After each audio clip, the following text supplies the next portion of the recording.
Hi friends, నేనైతే తోటకాడు ఉన్నా. ఎండాకాలం అంతా కూరగాయలు కోసినాం కదా, ఇదే తోట.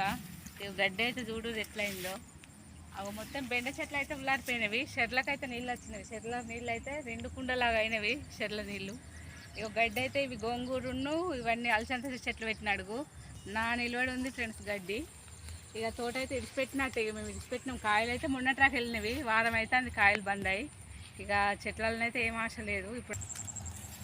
మేమైతే ఈ సంవత్సరం మస్తు రోజులు అమ్మినాం. బెండ చెట్లు అయితే మేము ఫస్ట్ యూట్యూబ్ ఛానల్ స్టార్ట్ చేసినాక ఎన్నో నెలలు అంటే 3 నెలల్లో ఏమో పెట్టినాం చెట్లు.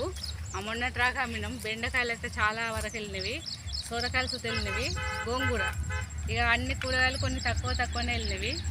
ఇప్పుడైతే ఇవాళ బడ్ల తంట పడ్డది ఫ్రెండ్స్. మళ్ళీ బోయిడైతే దుమ్మ కొట్టింది ఇవాళ సుత. పొద్దున్నైతే పొలం కాడికి పోయినా. ఒక 2 రోజుల చుట్టూరు అయితే ఒడ్లు కోసిన.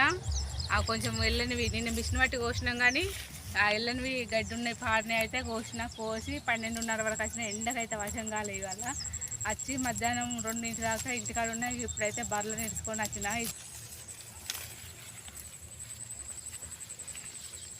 బర్రెలు అయితే మెత్తున్నాయి ఫ్రెండ్స్. ఇవి ఇంటికాడ ఉన్నాయి 4 బర్రెలు. అవి పెద్ద పాలు సుత బంద్ అయింది. పాలు అయితే లేవు. మేము ప్యాకెట్ పాలు అయితే తాగము. మా ఆయన ఇట్లా వాళ్ళు తాగుతారు, కానీ నేనైతే ప్యాకెట్ పాలు తాగా. ఛాయ్ అన్న బంద్ పెడతా కానీ ప్యాకెట్ పాలు తాగా. అందుకొరకే మా ఆయన ఎన్నిసార్లు అమ్ముతానని తిట్టినా కానీ బర్రెలను అయితే ఉంచుకుంటున్నా.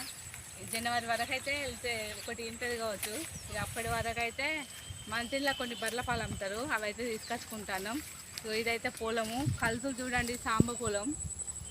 కలుసులు అయితే కోయాలి. ఒక రోజు అయితే కలుసులు కోసే టైం పడుతుంది. కానీ పిట్టలు ఆలుతున్నవి, అలసితో తింటున్నవి కదా.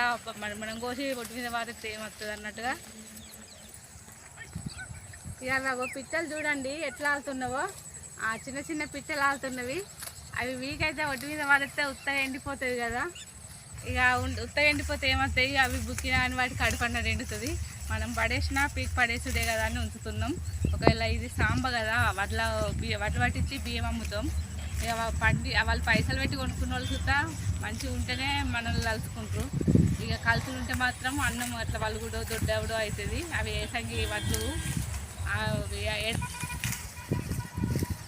అవి ఏసంగి రాలిన అడ్లు ఉంటాయి కదా, అవి ఎంత మంచిగా దున్నిచ్చినా కానీ ఎండన్న ఒకటి మొలిచినవి. ఈ దొయ్యలు ఒక దొయ్యలనే బాగున్నవి.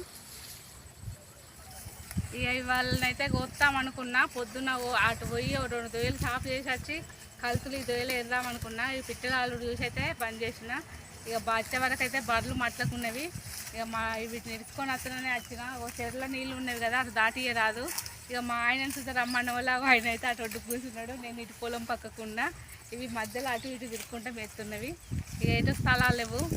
మేము సుతా పొలాల పనులే ఉన్నాయి ఫ్రెండ్స్. ఇప్పుడు ఒడ్లు కోసుడు. ఇంకో పొలం గంగ ముంచిందని చెప్పిన కదా, అదైతే నిన్న మిషన్ బట్టి కోసినాము. నిన్ననైతే మిషన్ బట్టి ఒడ్లు గడ్డి కోసినాము. అవి కొంచెం ఆరని అని గంగ నీళ్ళ మునిగినందుకు ఆకులన్నీ మురిగి వాసన వస్తున్నవి. వాళ్ళు ఎండ కొట్టినందుకు అక్కడికైతే పోలేదు. ఇప్పుడైతే ఈ పని చేస్తున్నాం ఫ్రెండ్స్. మేము ప్రతి ఒక్క పనికి పోతాం. కైకిలి పోతా, పత్తి పోతా, అన్నిటికి పోతాం. మాదికైతే పత్తులు ఎక్కువ ఉండవు. చేసుకుంటే పొలం, పెట్టుకుంటే తోట.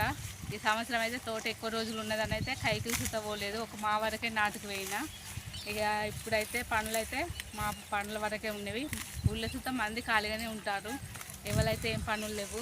ఇన్ని రోజులు మిరప తోటలు వేరే ఊరికి పోయేది, కానీ వాళ్ళ సుత మిరప తోటలు పెట్టలేదు. మిరపకాయలలో లాస్ ఉన్నవన్నో ఏమో. మా అత్తమ్మ వాళ్ళు ఇట్లా తోటలలో పోయేది. వాళ్ళని అడుగుతానైతే అదేం పనులు లేవు, వాళ్ళ తోటలు ఎక్కువ పెట్టలేదు అని చెప్పారు. మేమైతే మా పని వరకు అయితే ఇప్పుడు చేసుకుంటున్నాము. మా పని అయితే మీకు ఎప్పటికప్పుడు చూపిస్తూనే ఉన్నాం వీడియోలల్లో. ఇంతవరకు అయితే మా పని ఇది ఫ్రెండ్స్. మేము మధ్యతరగతి కుటుంబం నుంచి వచ్చిన వాళ్ళమే.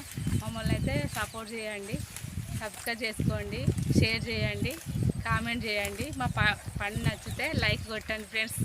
బాయ్. మరి మీ మాధవి అగ్రికల్చర్ బ్లాగ్స్. జై జవాన్, జై కిసాన్.